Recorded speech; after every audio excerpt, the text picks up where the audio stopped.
En se décomposant à l'abri de l'air, ces couches de végétaux sont devenues le charbon, qu'on exploite aujourd'hui.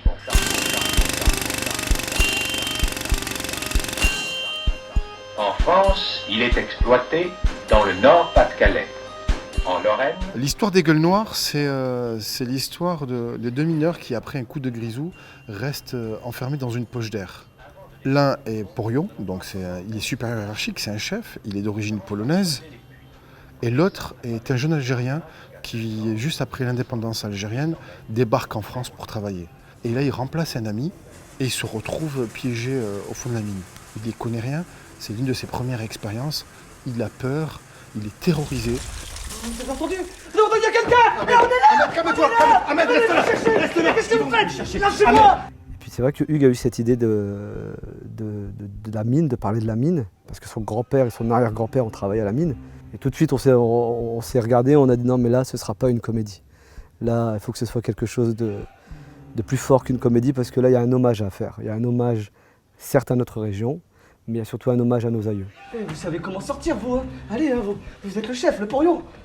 À presque 800 mètres de profondeur, sans lumière, sans oxygène, c'est l'antichambre de l'enfer. Donc c'est ce qu'on a essayé de faire ressentir dans cette pièce-là. Eh oh! Il y a quelqu'un! Mais où est-ce qu'ils sont, ces foutus secours? Oh, c'est pas possible! C'est l'histoire d'une rencontre avant tout. Hein. C'est un mineur d'origine polonaise et un mineur d'origine algérienne qui sont coincés au fond, qui vont apprendre à se découvrir et qui vont creuser eux aussi dans leur passé, dans leurs émotions. Voilà, tout le monde creuse en fait dans cette pièce.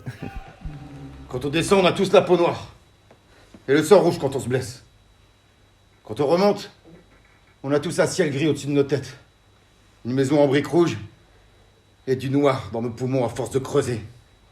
Et son Porion va un peu l'aider, le guider.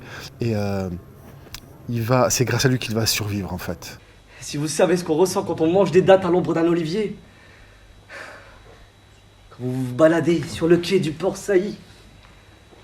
Vous admirez le bal des mouettes qui viennent vous manger jusque dans la main. Ressentir l'air de la mer.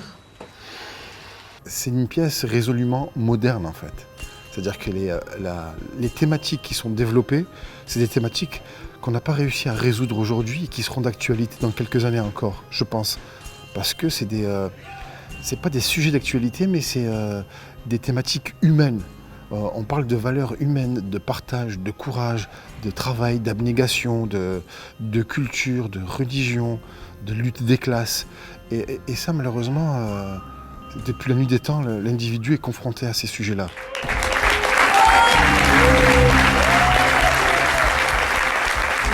C'est magnifique, émouvante et en fait un mélange de rire et d'émotions, de pleurs. Voilà, c'est vraiment un bel hommage qu'ils rendent avec ce spectacle. Les deux acteurs sont capables de nous faire passer du rire aux larmes, donc il y a toute une palette d'émotions qui m'a conquis. Alors j'ai passé un très très bon moment, c'est vraiment un très très beau spectacle. On voit la générosité à la fois que les acteurs donnent dans leur jeu, on sent qu'ils sont pleinement investis dans leur personnage d'une part, et puis d'autre part, il y a la générosité de leurs personnages qui sont généreux et qui donnent beaucoup pour l'autre et pour l'être humain en général.